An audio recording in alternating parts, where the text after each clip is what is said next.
It is Friday, the 16th of November, 2018. Today I'm rowing the boat alone, so let's dive right in. Crypto Roundup. Bitcoin dominance 53%. Top 10. Bitcoin 1, Ripple XRP 2, Ethereum 3, Bitcoin Cash 4, Stellar 5, EOS 6, Litecoin 7, Tether number 8, Cardano 9, Monero rounds out the top 10.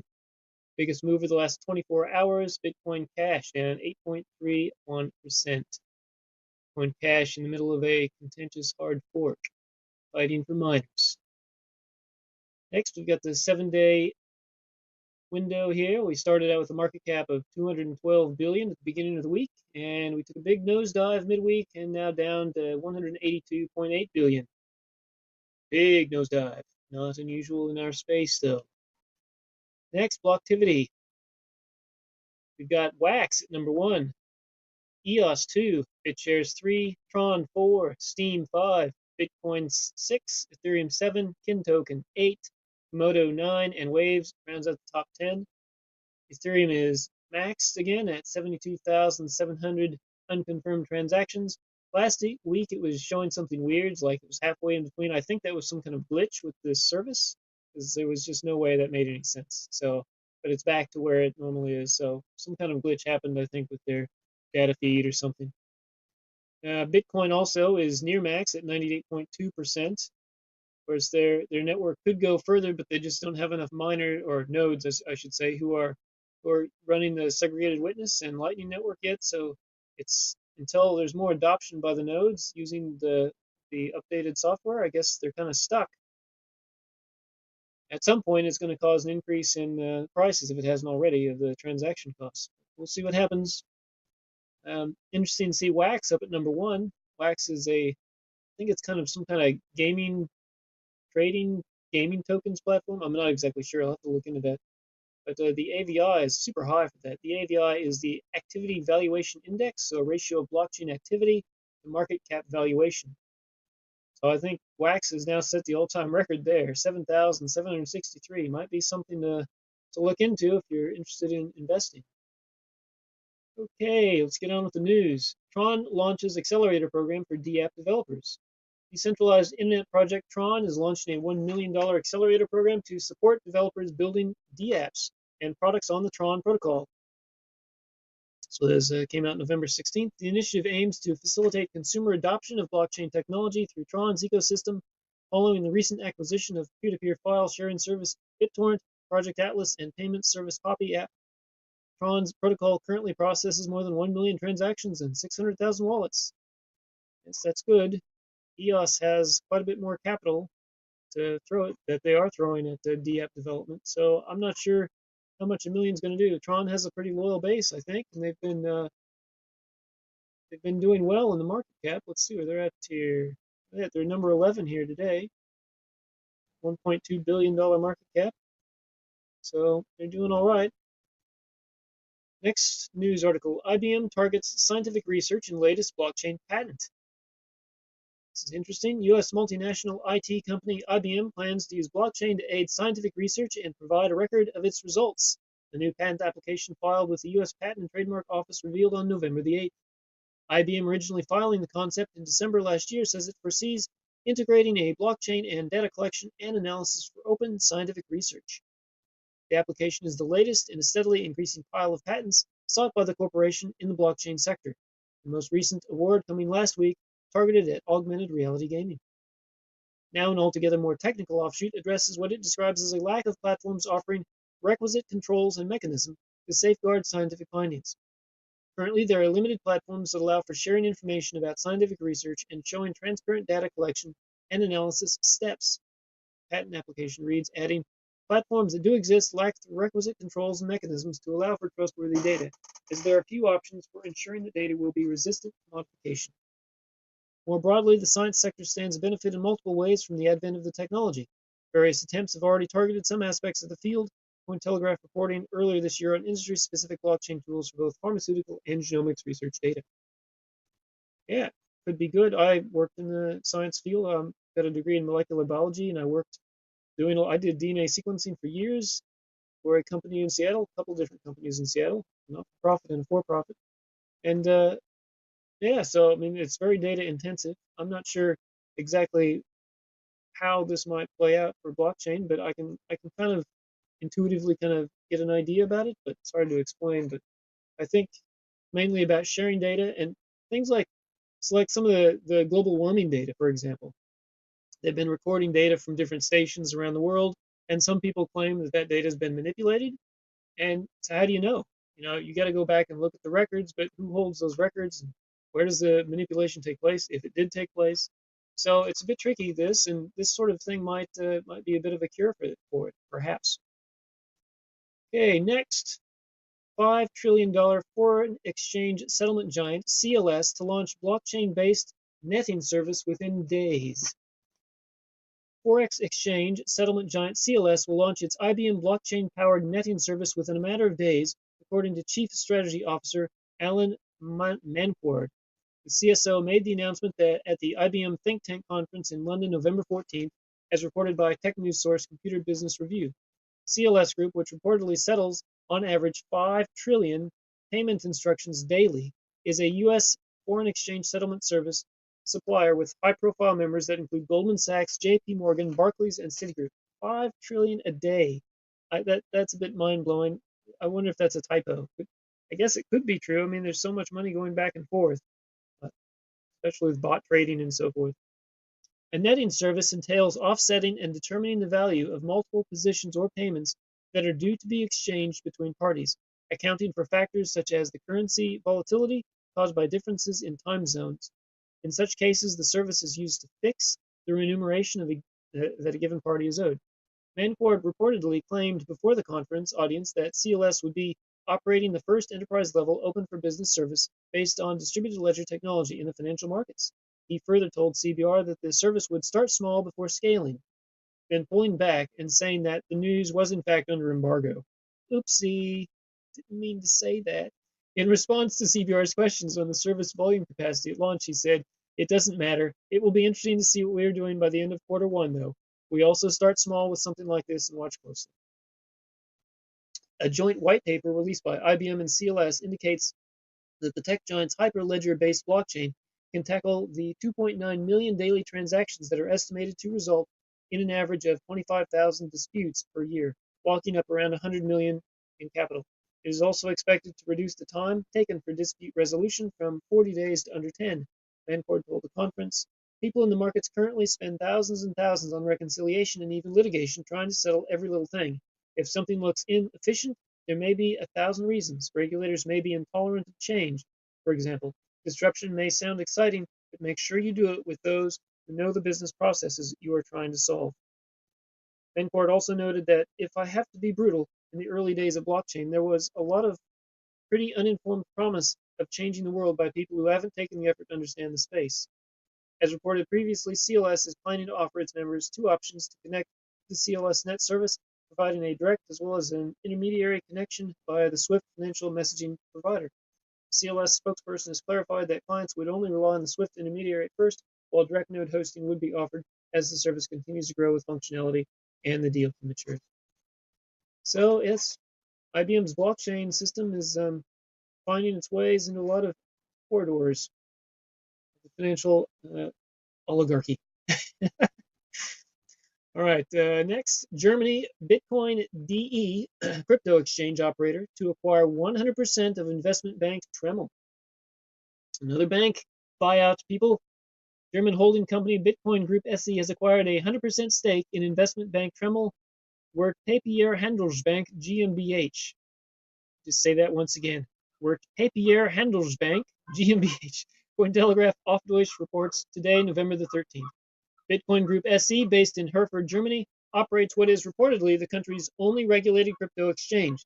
Bitcoin Deutschland AG, also referred to by its domain Bitcoin.de, upon acquisition of the banking institution, which according to its website focuses on securities trading. The crypto holding will in turn obtain the use of Tremel's banking license. I think that's what they were after there. As a press release from Bitcoin Group SE states, the banking license will allow the holding to significantly expand its crypto-related offerings and operate ATMs for cryptocurrencies in Germany, stating it would be able to issue its own cryptocurrency products, carry out proprietary trading in cryptocurrencies, and operating cryptocurrency ATMs is now available under the security service provider's banking license. Tremel's managing director, Rainier Bergman, will continue to be responsible for the bank and expand it into a custodian bank together with Bitcoin Group SE, the release notes. According to the press release, the purchase price for Tremel is in the lower 7-digit euro range. The release notes that the closing is set to be completed in the first half of 2019, pending relevant regulatory approval. At the end of October, Germany saw the establishment of its first Bitcoin ATM set up in a Munich gambling hall.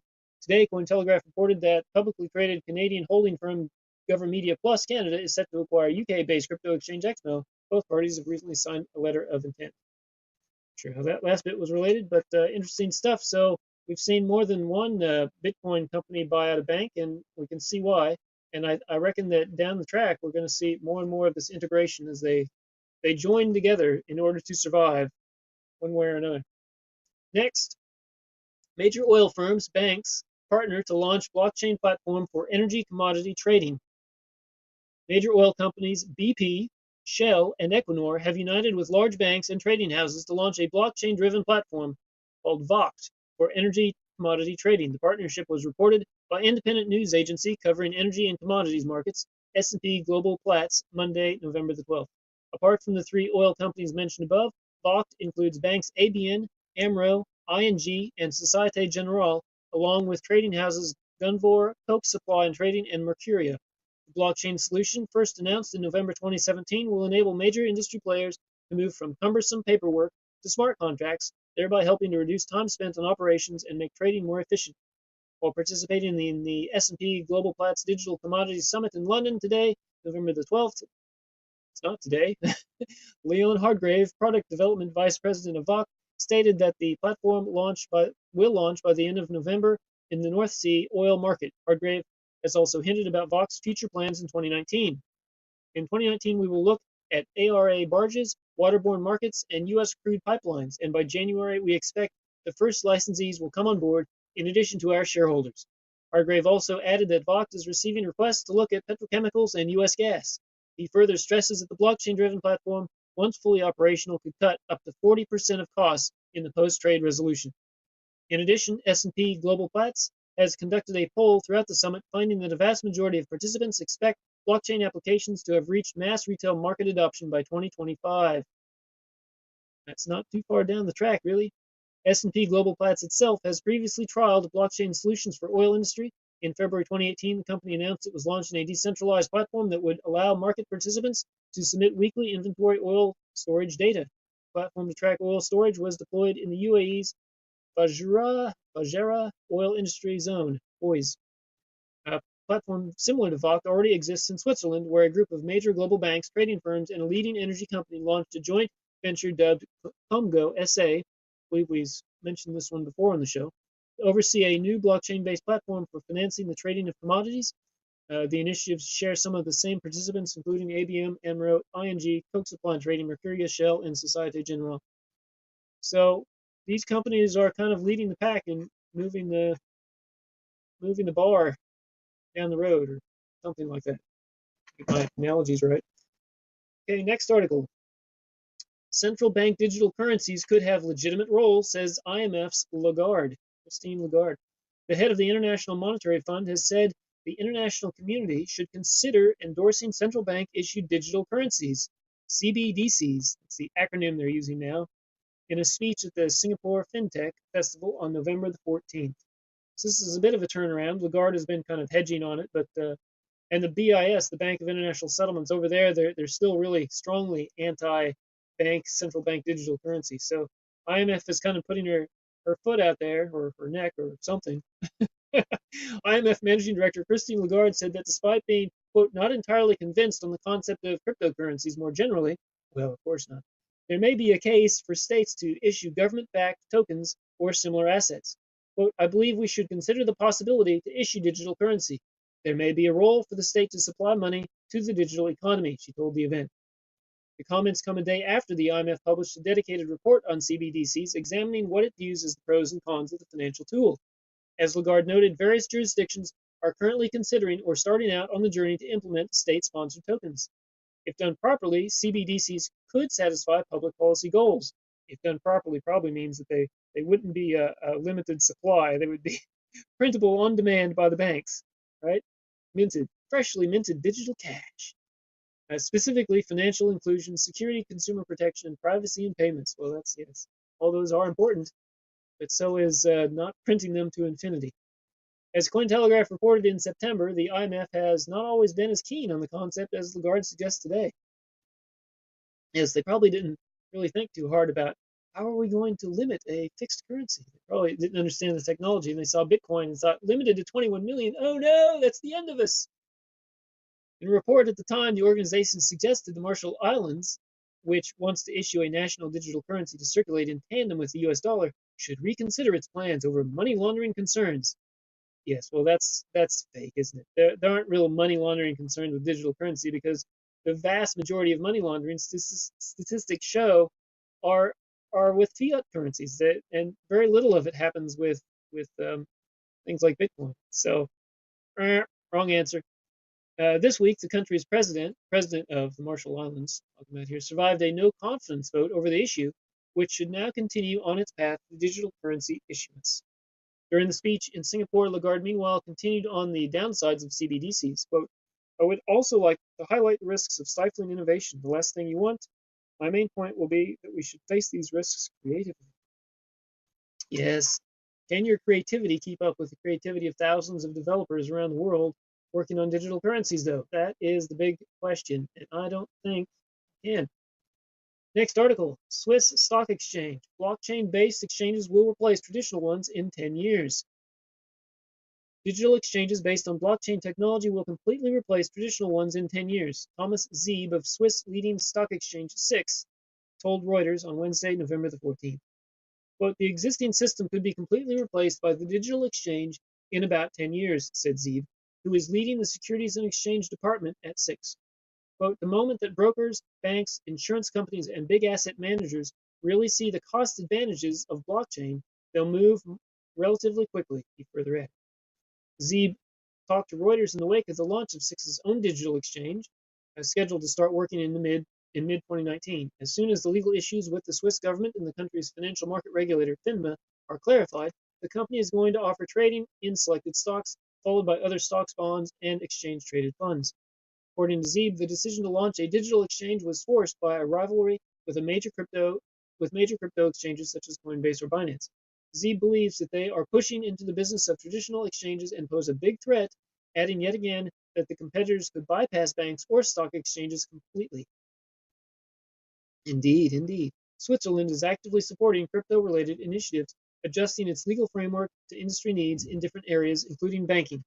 In October, FINMA issued the country's first cryptocurrency asset management license to a crypto investment fund. The license will allow it to offer a wide spectrum of collective investment products that track Bitcoin and other crypto assets. And in November, local startup SIBA Crypto AG, aiming to create a bank offering cryptocurrency-related services, revealed it is expecting to receive a banking license from FINMA in 2019. Prior to that, Singapore Exchange Limited, along with the Monetary Authority of Singapore, have successfully tested the use of blockchain for tokenized assets settlement. The trial was conducted in a partnership with U.S. stock market, NASDAQ, and Big Four consulting company Deloitte. Okay, and our last bit today is the Maidsafe update. So we've got the summary here.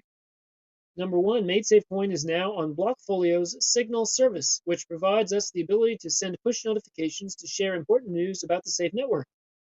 Two, we are experimenting with providing a short video summary of the weekly development update. Here's a trial video. So, yep, if you come here and have a look, please have a look at that and see what you think. Made using last week's development update. They're going to put me out of a job, though, aren't they? It's okay. I'm one of the people who asked them to do this, so it's good. It'll be good. They'll do a better job of it than I will, for sure. So yeah, please let them know if you have any feedback on the format. So yeah, do have a look at that and give them some feedback on the update. Let's see, we're at number 3 here. We released a new Medium post, the successful conclusion of the crust tests, and user Ustallation chatted through the crust test results as a guest on user Fergus's Safe Crossroads podcast this week. Number 4, number 5, 1, 2, 3, 4. Wish they had numbers here, not dots. The Safe Network London meetup is scheduled for Wednesday, the 28th of November, and we're delighted to announce the launch of another new meetup. Safe Network Brighton will hold its inaugural get-together on Wednesday, December the 5th. Next, number 6, the proposal for having Zor name-based URLs, Zor URLs, supported in our APIs has been formalized with an RFC, which is already available for review and debate. We'd like to invite all of you to participate in the discussions happening in the PR itself. And lastly, number 7, Safe Client Libs 0.9.0 will be released later today. Numerous improvements and fixes have gone into this release. See the Safe Client Libs section below for a list of highlights. So that's the highlights. They've got a big marketing section where they explain about the Signal. I'm getting in Blockfolio Signal service. That's big news. There's a lot of people who use Signal. I've got it on my tablet, and that'll help. People who watch Maidsafe will get notified when they post news. It's great for their marketing. So big marketing section there. We've got recruitment section, Safe API and apps section, and we got Safe Client Libs section, routing section. A lot of new information there, including this beautiful little graph and things they're working on to speed up the routing by changing certain aspects of the code that are using up more CPU, and the cross section. So there you go. Please do have a look at the update. If you have even the slightest interest in the Safe Network, I really think you have to get involved and know what's going on there. This is going to be a huge thing in the coming couple of years. There's going to be more and more involvement happening in the crypto space with Maidsafe, with people getting involved with Maidsafe. It's going to really grow rapidly over the next couple of years, folks. As they move close to beta, things are really going to start to pick up pace. All right, that's all I have for this week, folks. I'd like to thank all my viewers for joining the show today. I hope you found the episode informative and helpful. Please subscribe, like, comment, and share the video with others, and tune in next week for another interesting episode. Bye-bye.